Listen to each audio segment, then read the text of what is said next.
Hello friends, welcome to Political Science Plus One lesson Preamble or Preamble of the Constitution of India.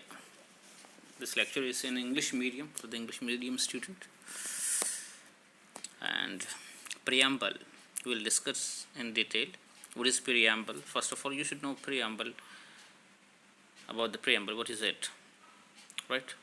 So this is our Constitution, and in the beginning there is one page on that the preamble is written. It is like introduction or like declaration to the aims and objective that is mentioned in the Constitution. Okay, so left side there is picture of the Constitution of India, and the right side there is picture of the preamble, right? Okay, so let's move further. Introduction. Preamble is included in the beginning of the Constitution. In the same way as introduction is included in the beginning of a topic or a book, preamble includes the ideals and objectives of the Constitution. It is sort of declaration letter or declaratory document. It is known by the different names such as soul of the Constitution, mirror of the Constitution, key of the Constitution, identity card of the Constitution. It tells the main motives of writing of the Constitution, for whom it has been written, and also mentions the date on which it was completed and implemented. So basically what we say, that it is a document which is included in the beginning of the Constitution. It includes ideals and objectives of the Constitution. It enables the reader to understand the Constitution basically, and if any part of the Constitution is not be understood properly, then that should be analyzed, that should be understood in the light of the preamble. Let's move further to the next slide. This is the preamble. We will do it in detail. This is a picture only, and it tells everything, right? So before explaining it, let's move further. Preamble, a historical background. We should know why preamble is included and what is the history behind the inclusion of preamble in the Constitution, right? So Constitution of the USA is the first written constitution of the world. It also includes a preamble. Though there were there were constitution before, unwritten or some part of written. For example, in the case of Great Britain, they had certain acts, but they didn't have written constitution. Though they started giving power to people with the first one, first act or first document that was signed by the king was Magna Carta, right, in 1215. So with that, a sort of constitutional history starts. But if we talk about the full-fledged constitution written, it was USA which did it first. So USA is the first written constitution of the world. It also includes preamble, which has been included in the beginning of the Constitution. Since then, it has become a tradition to include preamble in the beginning of the Constitution. So this is the reason when Indian Constitution was framed, preamble was included in it. And preamble of the Indian Constitution tells the ideals and the objectives of the Constitution. Basically, what we wanted to achieve, what kind of state we would have, why, what are our aims as a state, objectives, what we want to achieve for our people, it was mentioned in it. And it was based on a declaration by Jawaharlal Nehru. So let's move ahead. What is preamble? Preamble is a letter of declaration. It is written, included in the beginning of the Constitution. It is included in the beginning before the articles. It tells the ideals and the objectives of the Constitution. It helps in understanding the Constitution in true sense. Hope I have made the introduction of preamble clear to you. So now you know that what is preamble. So this is the text of the preamble that I have written here. though the picture have been included before. So it says, I would like to read it for you, and then we will discuss it in detail. And I have highlighted the main points. Highlighted means I have written the main points. Those are to be dealt in detail in capital letters. We, the people of India, having solemnly resolved to constitute India into sovereign, socialist, secular, democratic republic, and secure to all its citizens justice, social, economic, and political justice, right? Liberty of thought, expression, belief, faith, and worship, equality of status and opportunity, and promote among them all fraternity, assuring the dignity of the individual and the unity and integrity of nation. In our Constitutional Assembly, this 26th day of November 1949, do hereby adopt, enact, and give to ourselves this Constitution.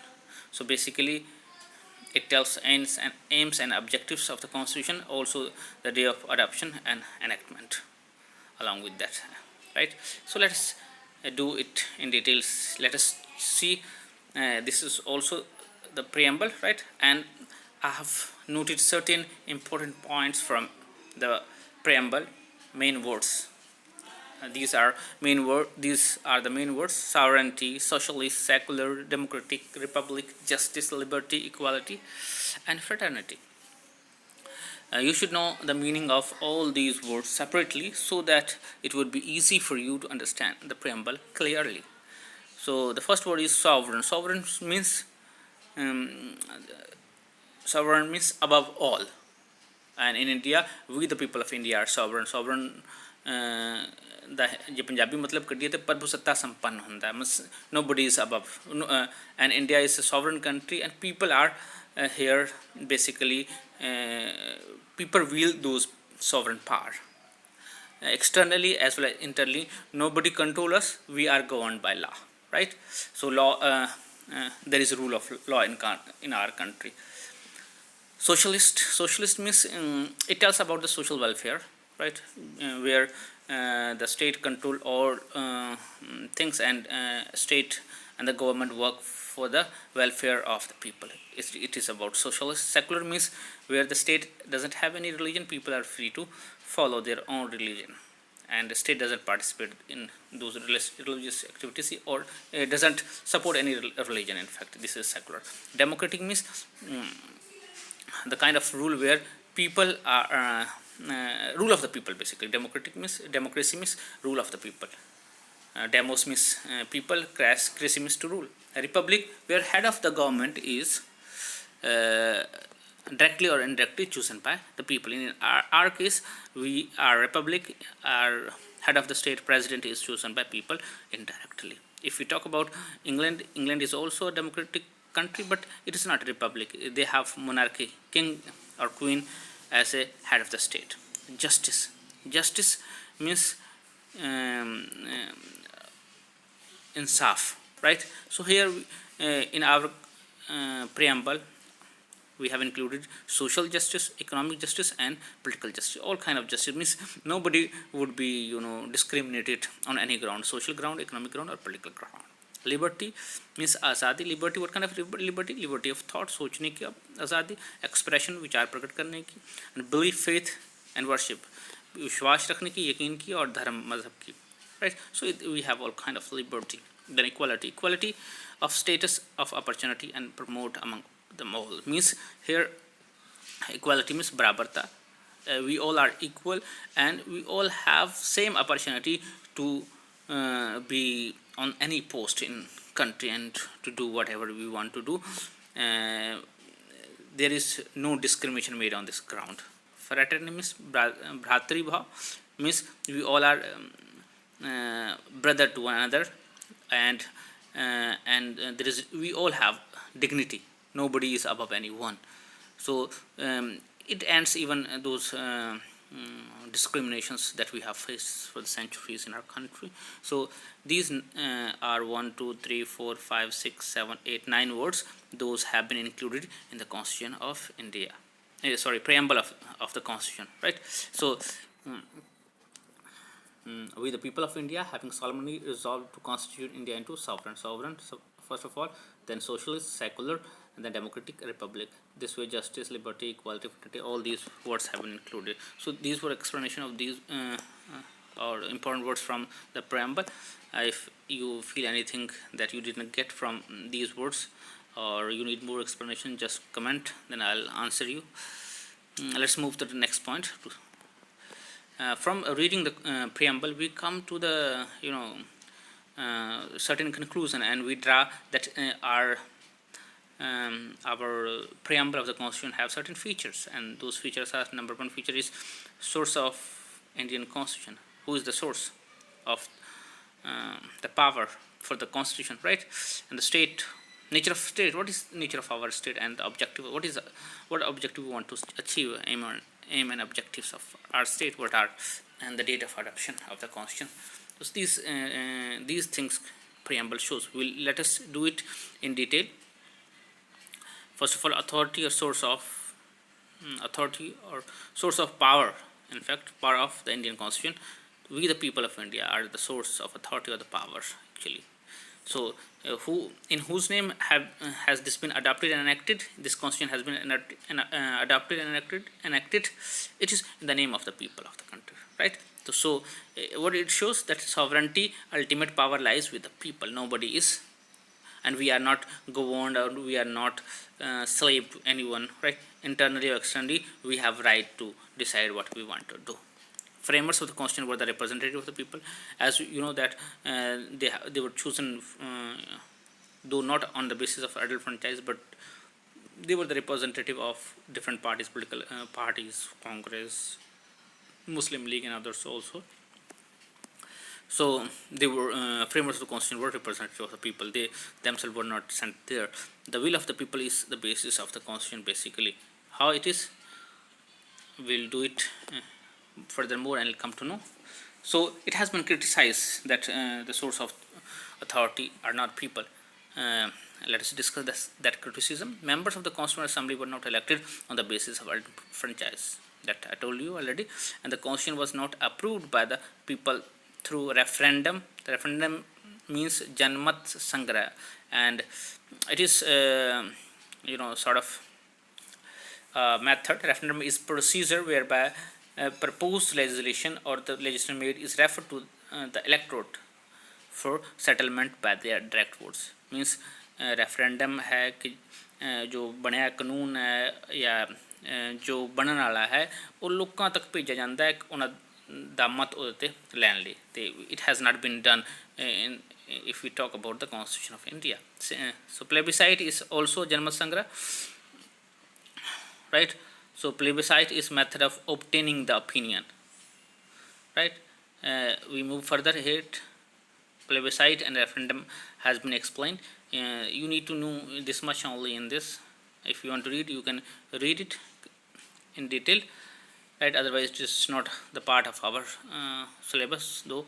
And this is related to the whether it should have been given for the referendum, the Constitution, or not.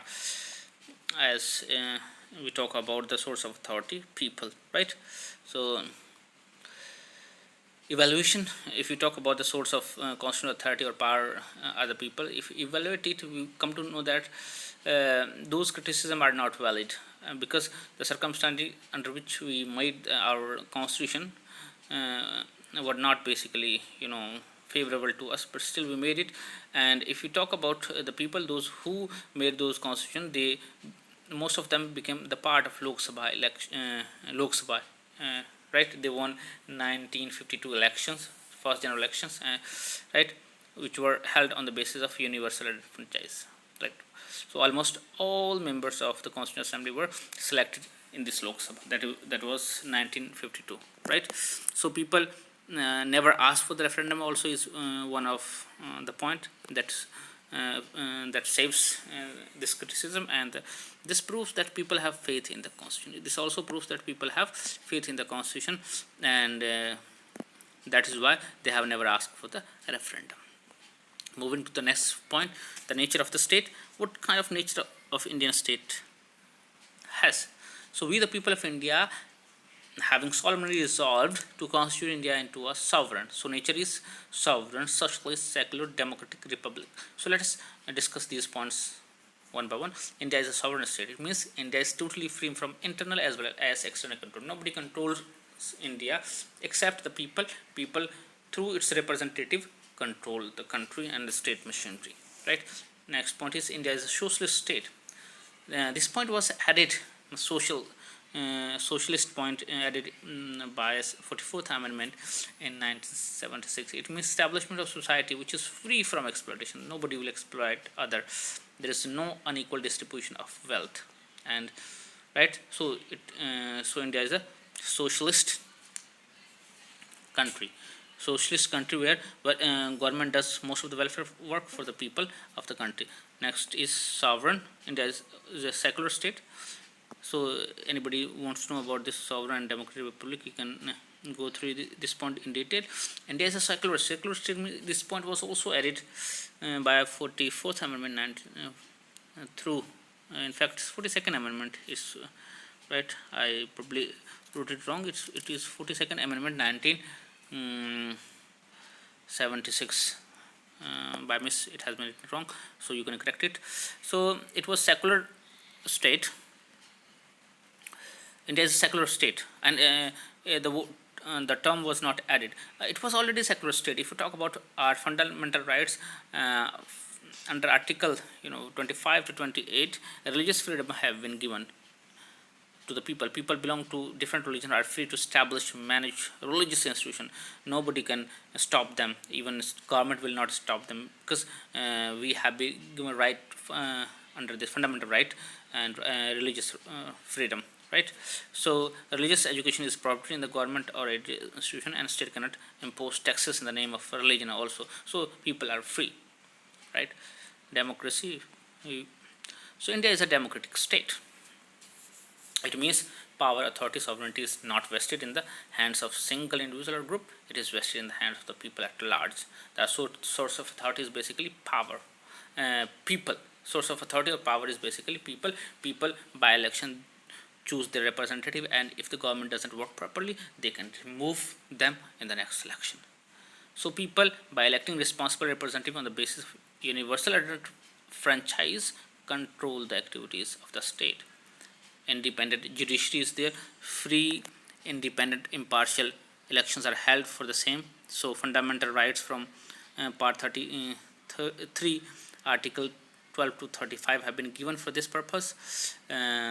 As it shows, we all have right. Directive principle of state policy, part 4, 36 to 51 is given. Political democracy, social democracy, and economic democracy we trying to bring in our country, and we want to give people equal rights. So types of democracy, there are two types of democracy: direct democracy and indirect democracy, and here people rule indirectly. So we in our country have indirect democracy. India is a republic country. If we talk of republic country, it means state in which supreme power vests is people. A republic is that country where the head of the state is chosen by people directly or indirectly. So in our country, president is chosen by people indirectly. Our supreme power of choosing those people are in the hand of the people. In republic, people elect their representative. It is opposed to the authority of government or one governed by the king or one rule. Right. Move to the next point, the objective of the Indian Constitution. Objective of the Constitution are basically justice. Justice are social justice, that is mentioned in the preamble, abolition of all types of discrimination on the basis of color, caste, sex, place of birth, religion, etc. Then we have economic justice, right? Economic justice means equal and adequate means of livelihood and of all kinds of exploration, adequate arrangement to be made for the implementation of directive principle of policy. Economic justice, so far we won't say that it has been achieved. Governments are trying to implement directive policies for this purpose. And political justice, if we talk about political justice, means Constitution has made adequate arrangement for this without any discrimination. These are right to vote, right to contest election, right to hold public office, right to criticize government, right to information, right to equality before law. So these are the political justice so far Indian Constitution tries to achieve for the people. Liberty, if you talk about liberty, liberty of thought have been mentioned in Article 19, liberty of expression. It also includes liberty of expression through newspaper, magazines, and in assemblies also there is that our leaders give their views in Lok Sabha, Raj Sabha, or state legislatures, right? So liberty of belief and faith also is mentioned, right to religious freedom. No one shall be forced to do anything contrary to their belief and faith. And then liberty of worship, that has been mentioned, Article 25 to 28. Liberty of worship, liberty to establish place of worship, etc. have been mentioned. So these liberty have been given to people. So in this also include protection of life, personal liberty also, right? The right to education also part of personal life, right to life. So equality of status, we talk about Article 14 says that everyone shall be equal before law. Article 15 says that the state shall not discriminate against any citizen on the ground of religion, race, caste, color, place of birth, etc. Article 16, equality of opportunities to all individuals in matters relating to employment or employment to any office under the government, right, state. Article 17 also prohibits untouchability, that is abolition of it, and it practice is forbidden in any form. And Article 18 abolishes all types of titles. So equality, all these articles promotes equality of opportunities, right, that we have done under Article 16. Next is, what is the right to equality under the Indian Constitution? These have been the right to equality that I told you, 14 to 18 mentioned, right? So fraternity, preamble promotes fraternity among the people. It tells us to rise above the narrow feelings of communalism, lingualism, regionalism, provincialism, and racialism and casteism, etc. So these are the factors that are the hinders in the way of fraternity. So we constantly try to promote fraternity so that India may unite and become one nation. Dignity of the individual. Preamble assures the dignity of the individual, sets inferiority complex. Life with right to life is held high. So one can lead life with head held high. So dignity of all individual, it takes to assure, right? It thinks to assure unity and integrity of the nation. Also it promotes. India remains slave because of disunity. We have been fighting among ourselves, so it remain slave. Efforts has to be made to maintain unity and integrity of the nations. So all these are the ideas that Indian Constitution need to upheld, and these we need to protect all these things. Constitution aims and objectives that Constitution wants to achieve. Date of adoption of the Constitution. In our Constitution, Constituent Assembly this 26th day of November 1949 do hereby adopt, enact and give to ourselves this Constitution. So one should keep in mind here that what is the date of adoption of the Constitution? It is 26 November 1949. Normally people write 26 1950, but it was the day when it was enforced formally. So this is the date of adoption of the Constitution, right? And the criticism of the preamble. Preamble has been criticized on many grounds. For example, we the people of India generally say this has been wrongly, the word has been used, is we the people of India. Preamble is not the part of the Constitution, some of them say, and some of them say that preamble is not justiciable, or some say no better than pious wishes, means पवित्र wish ही हैं, इसको achieve नहीं किया जा सकता. The vague language of the preamble, or some say that it has vague language, anybody can utilize it in its favor, but it is not so. Preamble has its own importance. According to Thakur Das Bhargava, the preamble is the most precious part of the Constitution. It is the soul of the Constitution. आत्मा है Constitution की. It is the key of the Constitution. चाबी है Constitution को कैसे unlock किया जाएगा Constitution में जो भी आर्टिकल्स है उसको समझने के लिए, right. It is jewel in the Constitution. जैसे कि सिर पे और शरीर पे कोई जेवल होता है, same way this is the crown sort of और jewel of the constitution, symbol of the constitutional objective. Objectives क्या प्राप्त करने संविधान ने अपने डिफरेंट आर्टिकल के through, it is symbol of that. preamble is the symbol of objectives of the constitution that we are committed to achieve. We want to achieve those objectives of the right that has been mentioned in the preamble. It is guide to the courts.